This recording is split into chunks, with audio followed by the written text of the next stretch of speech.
You're listening to Soundside. I'm Libby Dankman. If you're a Seahawks fan, Sunday's big game was glorious domination for the rest of, the 130 million plus viewers. The defensive showcase was maybe a bit of a snooze. But football fans had other ways to amp up the excitement. Betting cold, hard cash. And in case you needed a reminder, a flurry of ads for sports gambling populated the commercial breaks during this Super Bowl. While the world's been talking about it, I've been betting on it. How else do you think I can afford all this? Modeling? And you can bet with me or against me on Fanatic Sportsbook. Next stop, San Francisco. It's impossible to avoid hearing about betting when you're watching most sporting events in the U.S. these days, let alone the biggest game of the year. According to the American Gambling Association, Americans were expected to wager $1.76 billion on this year's Super Bowl, nearly a 27% increase over last year. Now, sports betting is still illegal in Washington state outside of tribal casinos, but as the mobile betting markets have expanded legally into more and more states, alternative means for placing bets have become increasingly popular, even in states like Washington. And according to my next guest, that market isn't just shaping how we watch the game, it's changing the game itself. Here to explain is Danny Funt. Funt covers sports betting as a contributor to the Washington Post, and he's the author of the new book, Everybody Loses, The Tumultuous Rise of American Sports Gambling. Danny, thank you very much for being here. Welcome. What did you think of that game yesterday? It was about as drama-free as they come, but we love I have family from Washington State who are big Seahawks fans, so I'm very happy for them. That's great. Yeah, we love a drama-free win. Personally, I was enjoying it very much. What stood out to you when it comes to the gambling ads on display during yesterday's game? I mean, it seemed like every commercial break you had the opportunity to be reminded, hey, prop bet here, prop bet there. No doubt. I'd say one that caught my attention was for DraftKings, and it had Colin Jost and Michael Che, the weekend update anchors for Saturday Night Live. Tonight, live bet the game on DraftKings to score your share of $5 million in prizes. There's so many live options to bet on, like Seattle or New England. And the thing that struck me about that was a few years ago, SNL did a devastating spoof of modern sports betting, just showing, that this is a great way to spend your time if you like losing money, and really kind of embarrassed the rise of sports betting across the country. So I guess that didn't disqualify Jost and Che from starring in a DraftKings ad. Yeah, I guess that money spends for them just like any other. I am seeing that there were a number of bets. Of course, you could place a wager on how many yards Sam Darnold was going to pass for, who the MVP was going to be. But, I mean, you could wager on the color of the Gatorade in the post-game celebration, how long the national anthem would last, like the kinds of stuff that was available to bet on. Is that just a stunt, or are there real people that are placing real money on that? Is that just for clicks?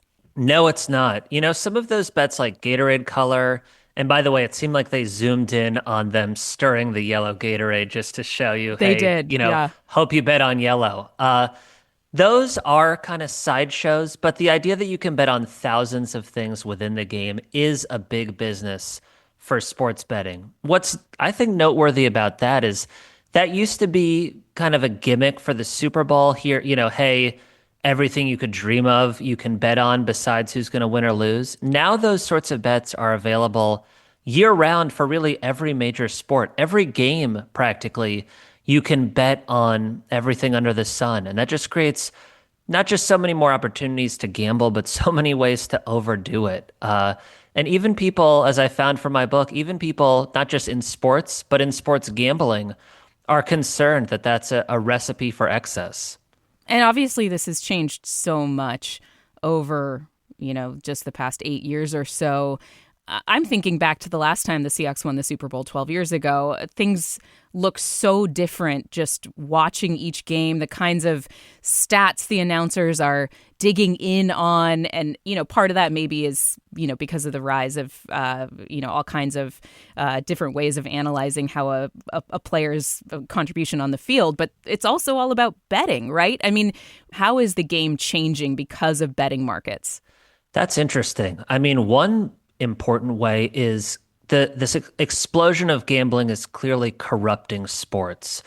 That was the biggest fear of the leagues for so long, as we have basically every decade of American sports history has a gambling scandal that shows how corruptible sports is when you can make a lot of money if you're inclined to do so. And yet the pace at which there have been fixing scandals is alarming. A few days before my book came out, a couple of dozen college basketball programs were accused of fixing games in collusion with gamblers. Last year, there were major arrests affecting Major League Baseball and the NBA. What's noteworthy in the baseball example is two pitchers are accused of making a lot of money simply by intentionally throwing balls on a given pitch. The idea that you can bet on a pitch-by-pitch basis and bet a lot of money is a distinct invention of the online betting era. Obviously, it's not very practical if you have to go to a casino or chase down your neighborhood bookie to bet at a pitch-by-pitch basis. And that was a big selling point. It's actually one of the big reasons why Major League Baseball was so interested in embracing gambling, was because the leisurely pace of pay, the pauses between pitches, something that had been a big challenge for the sport, as people have a hard time sitting through a 4-hour ball game now. Yeah, our attention spans are different these days. Yeah. Right. They could convert that into an asset because it would be all these breaks to gamble. And yet it's kind of bitten them in that way. And it seems like those sorts of scandals are going to be inevitable going forward. What was the inflection point? Was it when gambling, the sports betting was legalized federally in 2018? I mean, what's behind this huge shift in how we approach sports and how people are able to wager on them? Sure. That's actually been a little distorted. What happened in 2018 was the Supreme Court struck down a federal ban on bookmaking outside Nevada, but the justices made clear that Congress did have the authority to regulate and restrict gambling. This law had just gone about it in an unconstitutional way. But so many states took that as an opportunity to race to pass betting bills. The leagues, which had lobbied Congress for years to stop that, had been persuaded behind closed doors to embrace gambling. And the Supreme Court's decision really gave them cover to do so. As I report in my book, as those leagues were fighting in federal court to protect that federal ban, they were meeting with representatives of the gambling industry, sometimes so secretively that they did so in cafes rather than at their league offices. They didn't even like the idea of welcoming gambling representatives into their building. But in those meetings, it was explained to them not just how much money they stood to make from gambling, but how incredible it would be for their TV audience. And TV rights are the biggest moneymaker for pro and college sports. So by demonstrating that gamblers are such rabid consumers of sports, that they watch blowouts that most people lose interest in because they're waiting to see how a bet will play out, as the league saw their TV audiences dwindling, people cutting the cord on cable subscriptions, that was hugely attractive to them. And just lastly, in the NFL's case, the most bet on sport in America, this study that the gambling industry commissioned that was shown in those meetings suggested that every year the NFL would make more than $2 billion if sports betting were legalized across the country. And that is why these leagues went from saying this was an evil that posed an existential threat to being the biggest champions out there for legal sports betting. I'm talking with Danny Funt. He's the author of a new book, Everyone Loses: The Tumultuous Rise of American Sports Gambling. You touched on a little bit of the criminal cases that have unfolded since the proliferation of these sports betting apps and all kinds of, an expansion in your ability to bet on games in the past decade, there was this huge FBI bust related to some NBA players, and it caught the coach of the Trailblazers involved as well. This had to do with sports betting, poker, and the mob. Can you just remind us what happened there? I mean, I know the coach of the Trailblazers was involved more in these high-stakes poker hands, but it was all kind of interconnected, and those people involved in that case were recently charged. What do we know about what happened in that case and what the charges look like? Yeah, it's an interesting example of the fact that as betting has been legalized, the mob has lost their monopoly of the illegal business, but they're definitely still active in trying to fix games, as we've seen in a few cases. In that one, Chauncey Billups is accused, and he maintains his innocence, but he's accused of partnering with gamblers to lure people to fixed poker games, where the idea that you'd get to sit next to a Hall of Fame player like Chauncey Billups or some other big names that were allegedly involved in this scheme attracted some whales, as they're called in gambling, these deep-pocketed bettors who sat down at poker tables not realizing the games were fixed. Everyone at the table except them knew the hands that were played. They were communicating in pretty elaborate ways to, know, hey, let's target this guy and make sure we bleed him dry over time. That's pretty disturbing. Although Billups wasn't arrested for anything to do with sports, the indictment did insinuate that he was feeding gamblers inside information about lineup decisions for the Trailblazers. And that's been a big danger as the business of sports is so integrated with that of gambling, that there's so much valuable inside information that coaches, players, trainers, ball boys, I mean, a ton of people have access to info that would be hugely valuable to gamblers.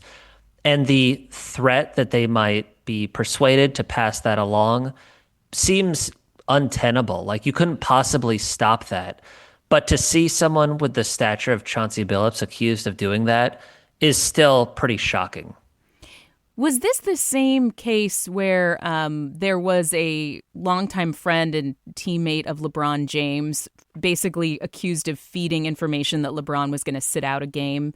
Or was that a separate case? No, you're exactly right. He was kind of in an informal capacity, an assistant with the Los Angeles Lakers. And one of the things that gamblers are desperate to find out is who's playing and who's not. And in the NBA, people sit out for all sorts of reasons. If you knew before that became public that a superstar like LeBron James wasn't going to play, you'd have a chance to bet against odds that are going to be so favorable. Once that injury report comes out, the odds are going to shift dramatically. These bettors got ahead of that. And that's always been something that people have tried to sniff out. But just the fact that you're able to bet so quickly, so easily, and again, on so many more things than just who's going to win or lose.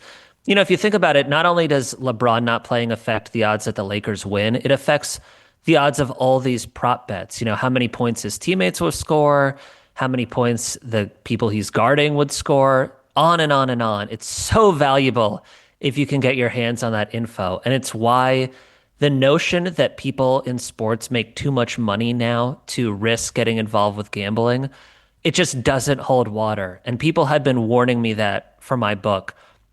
There are so many temptations to get caught up with gambling, and that's only greater than ever nowadays. And I mean, that extends even to the college ranks, right? And I just think about these kids. Obviously, there's name, image, and likeness nowadays. There's a lot of money in college, at least the big sports, football particularly. But these temptations that have grown over the past few years, I mean, what are the guardrails to prevent young people from getting caught up in them? It seems like, as you say, it's so hard to even describe the ways in which each individual move, each individual choice and piece of information is like this piece of gold, that it could be on offer to these gambling markets. I mean, are there any guardrails right now? I'm particularly thinking about college. Right, because really all of the dangers with gambling are magnified on college campuses, both for the athletes and for students. And when you hear that 1 in 5 college students now dip into tuition funds to pay for gambling, it's a pretty pervasive problem. Oh my God, really? 1 in 5. Oh. I mean, I knew Danny, talking to you would be scary, but that is a really scary number. Yeah. It is. And similarly scary is something that the president of the NCAA, Charlie Baker, told me, which is he hears stories all the time of what he called a subtle form of extortion, where a student athlete is in class or at the dining hall or what have you and rubbing shoulders with their peers. And they say things like, hey, you cost me $500 last weekend. Why don't you be sure to not, catch a pass in the first quarter, or don't make the first basket in your basketball game, or give me a heads up on a coaching strategy, on and on. It's so much pressure on college athletes now. And to your question of what can be done to stop this, very little, because simply saying we're going to blacklist those athletes from betting doesn't come close to stopping it. How easy would it be for them to tell a friend, a classmate, whoever, hey, bet this on my behalf? We're seeing so many examples of just this is too much ground to cover. It's impossible for the leagues and college sports to police all of that. And people at the companies that are tasked with flagging suspicious bets and investigating this sort of improper betting, even they told me the current situation is untenable, that there are so many ways to bet that would be very difficult to detect, and that the abundance of betting opportunities besides just, again, the point spread or who's going to win or lose, just creates endless opportunities for corruption. I'm talking with Danny Funt, who is the author of a new book, Everybody Loses: The Tumultuous Rise of American Sports Gambling. Danny, before we go, I mean, we haven't really talked about addiction, gambling addiction, and how devastating that can be. Now, of course, sports betting can happen in states where it's illegal. In Washington state, there are kinds of ways to get around, be it a VPN or other ways to find access to these markets. But are people starting, particularly in elected officials, folks in the government, looking at the impacts of what's been going on? And are there any efforts to put more guardrails on, to put more regulation on, to maybe, have Congress act on this issue? Or is there just simply too much money involved to get any real momentum behind that? Gradually, I do think there is momentum at the state and at the federal level. For a while, it seemed like this would be left to the states. Congress would largely sit out the business of regulating sports betting. But you've seen a number of proposals in Congress from people saying this is out of hand.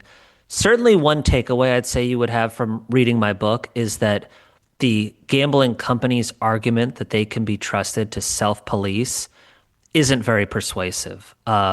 When you hear someone say at a high-ranking responsible gaming official at one of the top operators tell me that anything beyond the lowest common denominator when it comes to consumer protections is viewed as a competitive disadvantage in the industry. When you hear things like that, I think it leads people to think we need to impose tighter guardrails. And one of the main arguments for legalization was there would be consumer protections that obviously don't exist through the black market.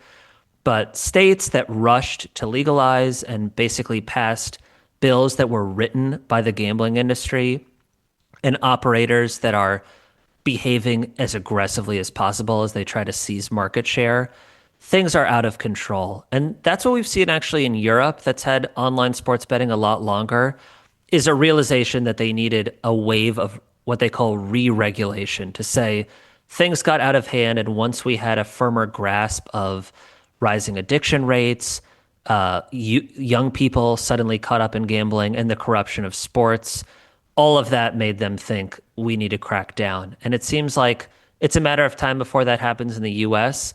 And it seems like these companies know that. And to some extent, they're trying to extract as much value from Americans as they can in the meantime before they face that crackdown.